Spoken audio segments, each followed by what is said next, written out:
ছুটির দিনে বাচ্চারা যখন স্পেশাল কিছু খেতে চায় আর ঘরে তেমন কোনো চিকেন থাকে না, সামান্য এক টুকরা চিকেন দিয়ে বাচ্চাদের ঝটপট এই রেসিপিটি তৈরি করে দিলাম একদম বিয়েবাড়ির সাথে। আর বাচ্চারা খেয়ে তো ভীষণ প্রশংসা। আশা করছি আজকের রেসিপিটা আপনাদের ভালো লাগবে। যদি ভালো লাগে অবশ্যই একটা লাইক দিবেন, আর যারা এখন আমার পেজটি ফলো করেনি প্লিজ ফলো করবেন। আসসালামু আলাইকুম। রেসিপিটি শুরু করে নেওয়ার জন্য আমি এখানে চিকেনের বুকের মাংস নিয়ে নিয়েছি। আপনারা আপনাদের প্রয়োজন অনুসারে বাড়িয়ে কমে নিতে পারেন। শুধুমাত্র পানি এবং লবণ দিয়ে এটাকে সিদ্ধ করে নিয়েছি। সিদ্ধ করে নেওয়া হয়ে গেলে একটা বোর্ডের উপরে নিয়ে নিয়েছি। এবার একটা কাঁটা চামচের সাহায্যে খুব ভালোভাবে ছাড়িয়ে নিচ্ছি। চিকেনটা এভাবে ছাড়িয়ে নিচ্ছি, আপনারা চাইলে ছুরির সাহায্যে কেটেও নিতে পারেন, তবে আমি একটা কাঁটা চামচের সাহায্যে এরকম করে ছাড়িয়ে নিয়েছি। ছাড়িয়ে নেওয়া হয়ে গেছে। এবার অন্যান্য উপকরণগুলো দিয়ে দিব। এখানে দিয়েছি মিডিয়াম সাইজের একটি আলু গ্রেটারের সাহায্যে গ্রেট করে দিয়েছি। আর দিচ্ছি 2টা পেঁয়াজ কুচি মিডিয়াম সাইজে, দিয়েছি 2টা কাঁচামরিচ কুচি, ঝালটা আপনাদের পছন্দ অনুযায়ী দিয়ে নেবেন। দিয়েছি ধনিয়া পাতা কুচি, হাতের কাছে যদি পুদিনা পাতাটা থাকে সেক্ষেত্রে এটা দিলে আরও বেশি ভালো হয়।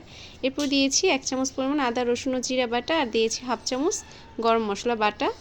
এবার দিয়ে দিচ্ছি পেঁয়াজের বেরেস্তা। অবশ্যই পেঁয়াজ দেওয়ার চেষ্টা করবেন, এতে করে এটা খেতে আর ভীষণ ভালো লাগে, একদম বিয়েবাড়ির সেই স্বাদটা পাওয়া যায়। দিয়েছি 2 চামচ পরিমাণ ব্রেড গ্রাম, দিয়েছি পরিমাণ মতো লবণ, আর দিয়েছি 1 চামচ পরিমাণ মরিচের গুঁড়া। এরপর দিয়ে দিচ্ছি 2 চামচ পরিমাণ টমেটো সস। এবার সব কিছু একত্রে খুব ভালোভাবে মিশিয়ে নিব। হাতের সাহায্যে খুব ভালোভাবে মিশিয়ে নিচ্ছি। মিশিয়ে নেওয়ার এই পর্যায়ে মাঝে দিয়ে দিচ্ছি একটি ডিম, আর আমি ডিমের সাদা অংশটা দিচ্ছি, কুসুমটা দিচ্ছি না।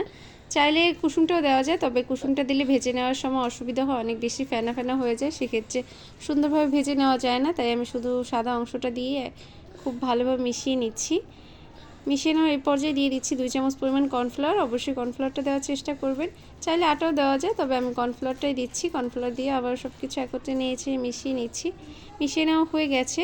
এবার এটা দিয়ে কাবাবের শেপ দিয়ে নিব। এর জন্য হাতে কিছুটা পরিমাণ তেল মাখিয়ে নিয়েছি। এরপর এখান থেকে কিছুটা পরিমাণ মিশ্রণ হাতে নিয়ে এভাবে বুড়ো আঙুলের সাহায্যে চেপে গোলাকার একটা শেপ দিয়ে কাবাবগুলো তৈরি করে নিচ্ছি। আপনাদের পছন্দ অনুযায়ী শেপ দিয়ে তৈরি করে নিতে পারেন।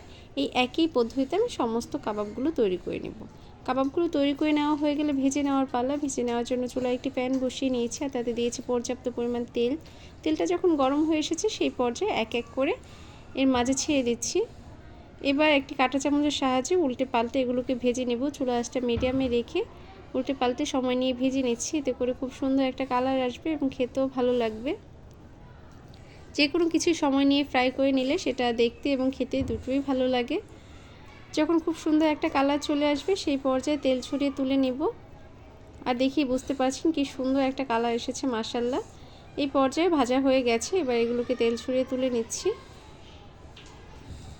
রেসিপিটা যদি ভালো লেগে থাকে বাসায় একবার হলো ট্রাই করবেন, আর আমাকে কমেন্ট বক্সে জানাবেন আপনাদের এই কাবাবের রেসিপিটা কেমন হলো। আমার কাছে তো ভীষণ মজা লেগেছিলো, বাচ্চাদের কাছেও খুব ভালো লেগেছিলো, আর আমার লিটল হেল্পিং হ্যান্ড আমাকে হেল্প করছে। আশা করছি আজকের রেসিপিটা আপনাদের ভালো লেগেছে। যদি ভালো লাগে অবশ্যই লাইক কমেন্ট শেয়ার করবেন। আল্লাহ হাফেজ।